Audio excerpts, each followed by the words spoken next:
Travel Size 52 segment is back again.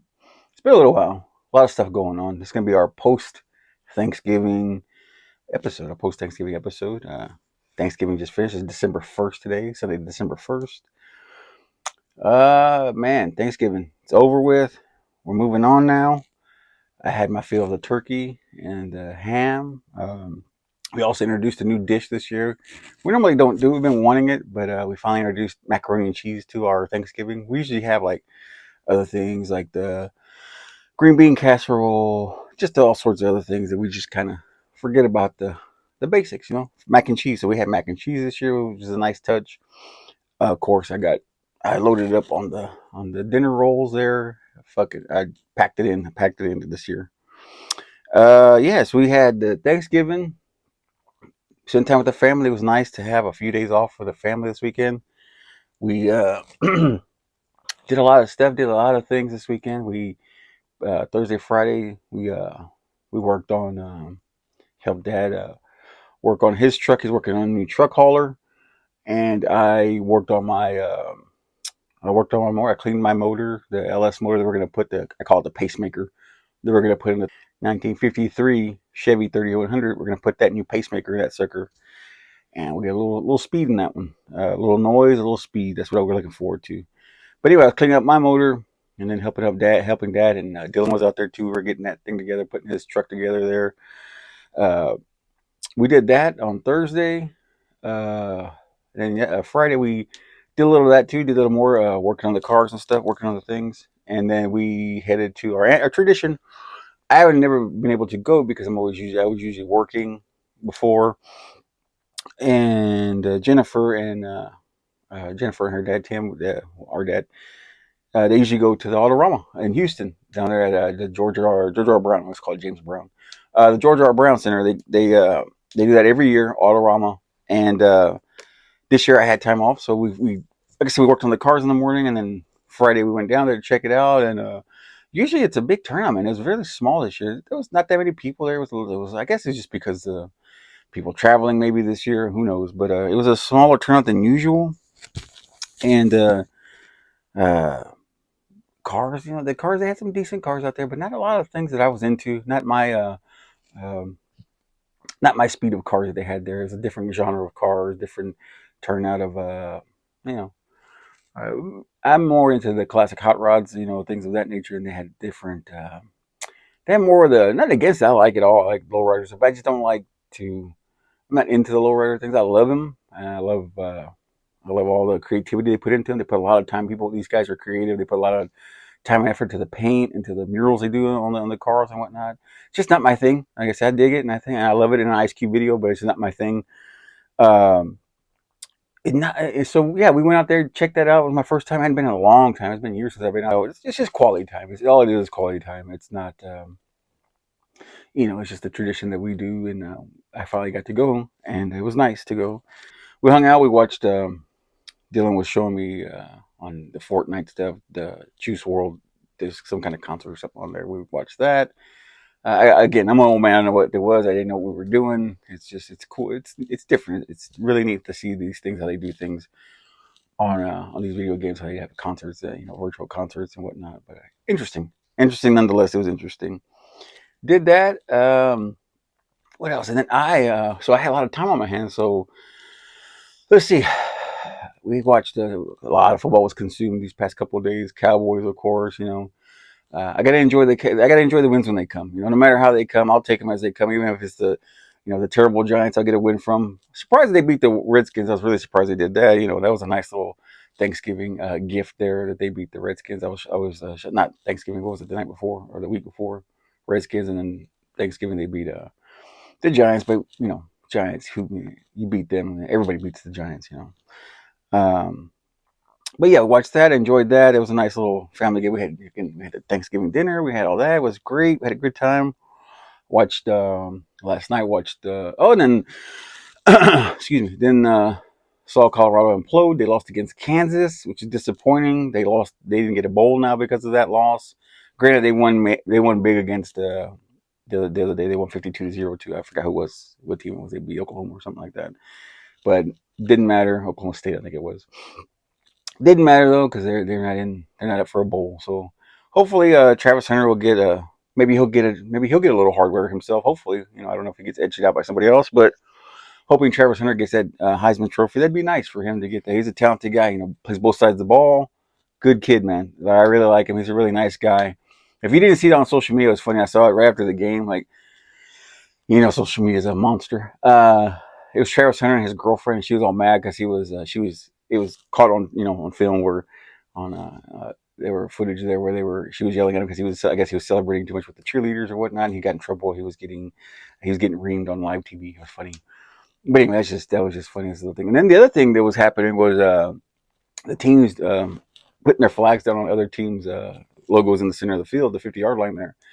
Fights broke out. Ohio State was being classless, and the Ohio State was being embarrassing, starting trouble. I forgot I think Arizona State did it too. They were having trouble there, and then Texas, they had their game and Saturday night, and that was a close game. It was nice to see that rivalry back again. A&M Texas. It was nice to see that. I remember as a kid watching that growing up and living in Austin. I watched that rivalry, and it was a big deal. And then remember hearing about growing up. You remember hearing about the Aggies when the bonfire thing when they tragically killed a lot of students. That was terrible. But yeah, I remember that. That's sad. You don't want that for anybody. That's no matter what sports that's a terrible side of it. But anyway, yeah, the rivalry was back since 2011 was the last time they played, and that was a great win. I'll take the win, but like I said, I think it was I thought it should have been more of a blowout. I can't believe it was that close. I think I'm not a fan of a Muse. I forget how you say his. I don't know how to say his last name. The Longhorns quarterback. Not a fan of him. I'd rather Manning, and because Manning's exciting. I want exciting. I want. I, I want you at the tip of your, I want at the edge of your seat kind of action, man. Manning brings that. He brings that. He went in there for that one play, scrambled, and ran for that touchdown. And I was like, that's what they need. They need that energy, man. And I don't think the other quarterback, Muse or whatever his name, I can't remember how to pronounce his name. He just, I don't think he has that. Everything I think about his name, I think about Jason Mewes from Clerks and Clerks 2 and Jay and Silent Bob. Um, but yeah, I don't think that guy. I don't like him. I never thought I'd say it, but Manning. I'm rooting for Manning to play, and I'd rather Manning play Arch Manning play. And dude's got speed. He's got legs. He's got wheels. He can run. Keeps you on your toes, kind of thing. Keeps you guessing what he's gonna do. But yeah, I was hoping that game was going to be bigger of a blow. It should have been. It should have been more of a blowout. It should have been like they shouldn't even got seven because that game he gave him seven. Jason Mewes gave him seven. I'm just kidding. He gave him the pick six, and that sucked. But it should have been as close. It should have been like maybe 20 something to zero. It should have been they should have blanked them. But I remember my coach in high school, Coach Spin, used to tell me a perfect football game is 28-0. When you beat a team 28-0, that's a perfect football game. You score touchdown every quarter, and you shut them out, and you have a defensive game. And that's a perfect game. 28-0 is a perfect game, and I think that's what the Longhorns should have had was a 28-0 game. But they still won. I'll take the win, and it was funny. They were Ohio State court. The Ohio State coach got all kinds of shit because he was on the side while all that whole thing, that fiasco and brouhaha was going on in the center on the 50-yard line. He was just on the sideline just like that, asking people what happened. Like, dude, you're the coach. And the flip side of that was the coach of the Longhorns. The Longhorns tried to pull that shit on A&M. They tried to do that shit in the center field. He grabbed each one of them, was yanking them, telling them get the hell out of here, get back to the locker room. He's like, we're not gonna have that shit. Like that's how a coach should handle it. You should get your kids, get them the hell off the field. Don't let them do some stupidity like that and disrespect. Have some class. When you win and you lose with class. And I'm glad that he yanked those players off and got them off the field, and because I think they were trying to do that, and I think he put the kibosh on that. So that was cool to see. So we like to watch the Longhorns play the Aggies again. That was nice. I'm glad that rivalry's back. Texas and Georgia, man. Georgia had hell with Georgia Tech the other night. They went into like 8 overtimes or some shit like that. They almost went into 9, but Georgia pulled it out. Jennifer's like, "Why the hell are you watching this shit? It's all late. Why are you watching this shit?" I said, "Because I don't want to have to fucking play Georgia again because uh, Muse or whatever whatever our quarterback had hell with them last time." And for my thing, I think I think Manning should play in this next one. I like how they were mixing it up a little bit, how they were doing a little bit of Manning and the other cat, Jason Mewes. I like how they were flipping them back and forth, and I kind of like that for a little bit. They stopped doing it. I don't know why. Like I said, Manning's more exciting. Anyway, we got our ass kicked. Georgia beat them 30-15. I'm hoping that doesn't happen again. Like I said, they need to look and see what Georgia Tech did to see how they had kept it close, and we're in the game. And but yeah, man, I'm hoping that we pull that one out. I hope Longhorns pull that one out, man, against Georgia there.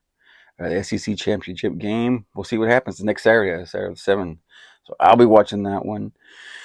Again, December 1st, Christmas time's going to come upon us now. It's coming. It's creeping up on us now. But yeah, Thanksgiving, man. It was a great time. We had a great weekend. I'm enjoying it. I enjoyed it. The time off was nice to enjoy the family, just slow down, get to watch things. Oh, watching stuff. That's what I was getting to. After the football was all over with, there was really nothing to watch. After, I watched my podcast, Joe Rogan. Joe Rogan has some good guests on there, JRE. He had this music producer, I forget what his name is, Stork, whatever his name is. That guy was interesting. He has some interesting stories. Mike Rowe from Dirty Jobs. Yeah, he had some good stories, man. He was really good. He entertained me. There was somebody else on there on Rogan that was pretty good.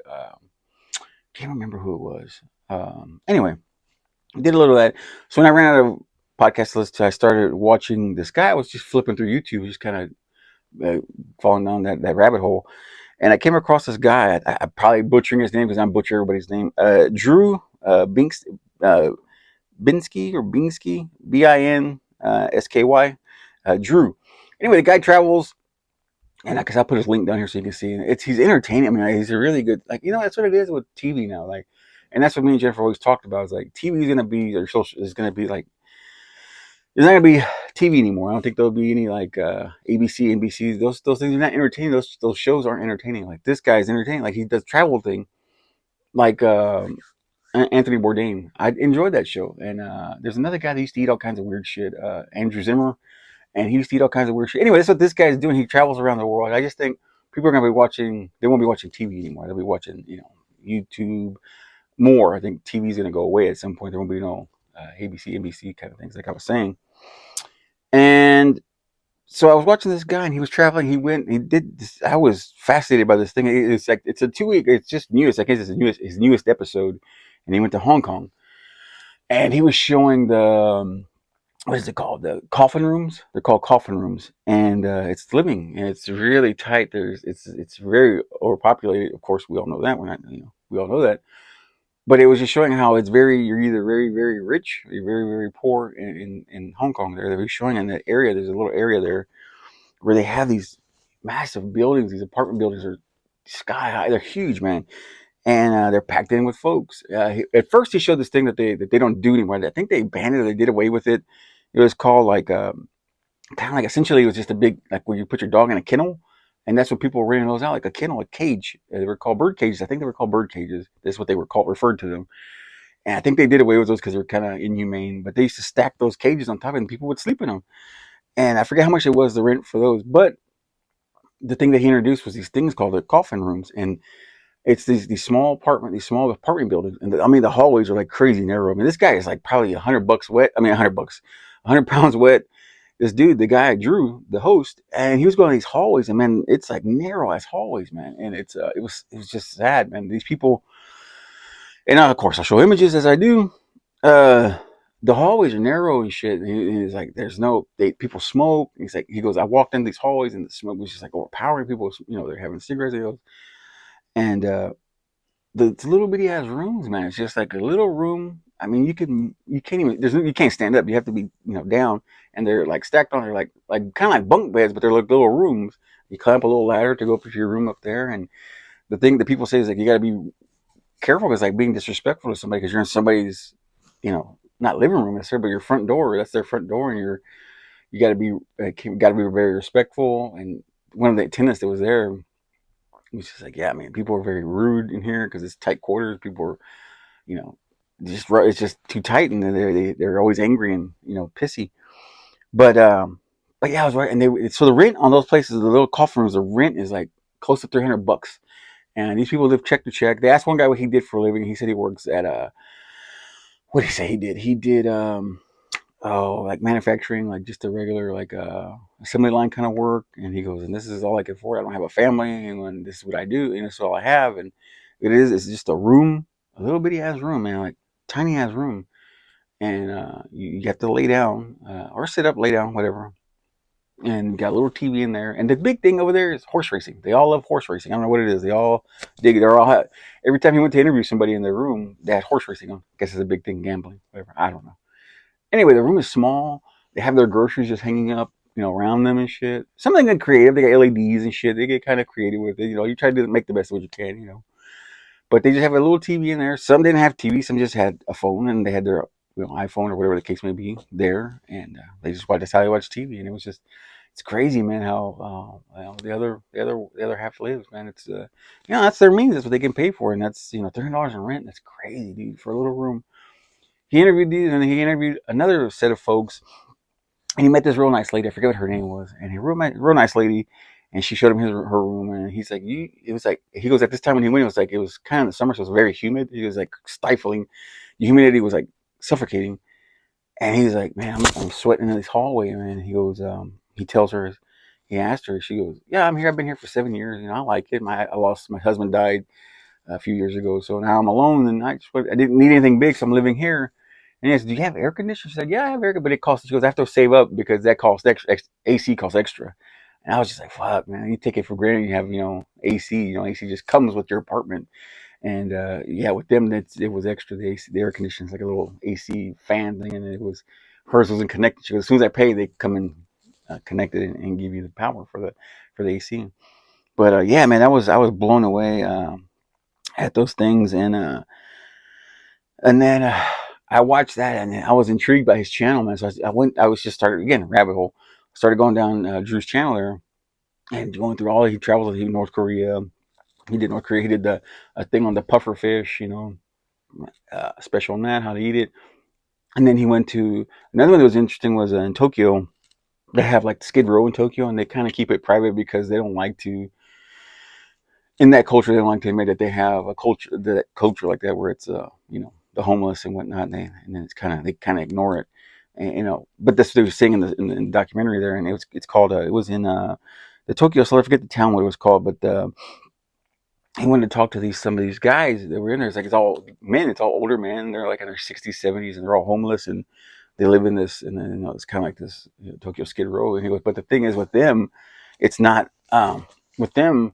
The government pays them, I think, $400 a month or something to live on, and they have that. And then some of them say, they have that, and the big drug for them is not drugs, or for them it's beer. They like beer, they drink beer all day, and they play chess and shit. But they're just homeless guys. But it's contained to this one area, and he tried to talk to them some, and they just would not talk to him, and they were kind of very standoffish. And he offered them beer. He had a guy with him, like a local, with I forget what the guy's name was, a local gentleman that knew the area, that kind of was familiar with the town and stuff. But he's like, man, they're not gonna talk to you, man. He goes, even if you give them the beer, they're grateful for the beer, but he goes, they're not gonna give you information about themselves, because he was trying to ask him where are they from, how long they've been here, and he was like, no, I'm not comfortable, but nonetheless, it was still an interesting show. It was his shows are really good, and what I like about him, since I got my attention span is very quick.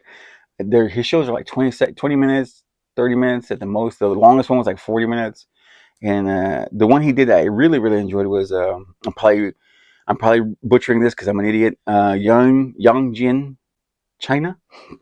It's a narrow city in the world, the narrowest city in the world. And it's like a little. It's on a really. He says these are his words, not mine. It's a really polluted little river, and it's very high. Like it's very narrow, and it's built real high on the edge of on the banks of a river. And dude, it's crazy how But that was a little more. They were like very. The apartments there are really nice. Like this one guy he met, I forget what his name was, of course, because I'm an idiot. The guy he met there, a local, lived there his whole life basically, and he had a nice apartment, flat screen TV, the whole nine. A nice apartment, like 2 bedroom apartment. I think he was paying like $1,500 a month, and he said, but he enjoyed it. He loved that. He loved where he lived, and that local had been there for ages, and uh, but he took him on a hike to like one of these really narrow cliffs where if he slipped, he'd fall down the cliff. But it was a really nice the scenery. I mean, the view is beautiful, man. That beautiful. I would love to. I'm glad things like that exist.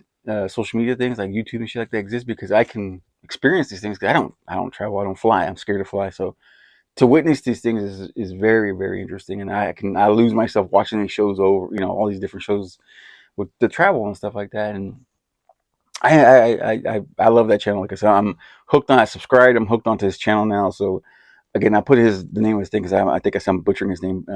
Drew Binsky. I'm probably butchering it. Anyway, but yeah, I got into that, man. So I'm into that now. I like that. The travel stuff. I was into that. And getting ready for excuse me, getting ready for what was the thing we're getting ready for? Oh yeah, yeah.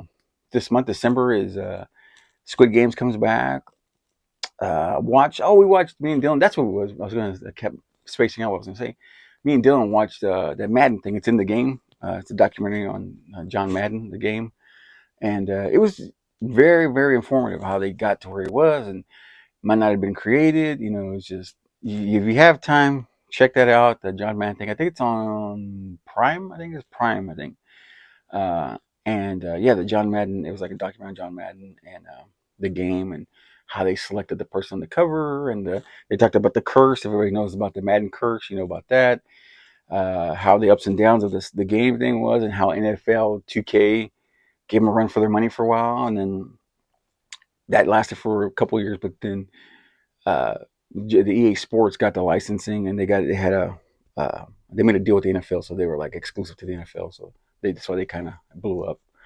But yeah, that was a nice little documentary. But yeah, just wanted to hop on here real quick, make a Thanksgiving post, talk about what we did and had a good time.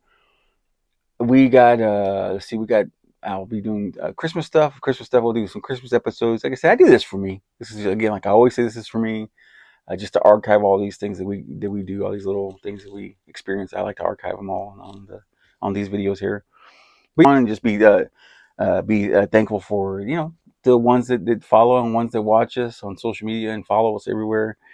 Grateful for that. Grateful, of course, grateful for my first and foremost my family, Jennifer and Dylan, and my parents, Pam and Tim. Also, uh, grateful for the new gig I have now. The new gig I have is no more stress. I get to relax now. Get to do what I love doing the art, sharing the art with the next generation. That's beautiful. And let's see. It's just nice to not have to worry about somebody calling you in the middle of the night or some bullshit problem or something like that. It's nice to just be able to go into your work schedule, handle your work, focus on your work, be creative, and just give all your focus on your job and then go home. And that's it. It's nice to have that. It's really nice to have that now. So I'm very grateful for my new job. It's been good, man. It was a great Thanksgiving. I had a blast. We're gonna. It's like I said, it's December 1st. I'm still gonna right now. After I'm done with this, gonna finish the coffee here, and I'm gonna go hit. I'm gonna go get some more turkey. I'm gonna eat more turkey. I got more leftovers. I got some more sandwiches to eat. Turkey sandwiches to eat.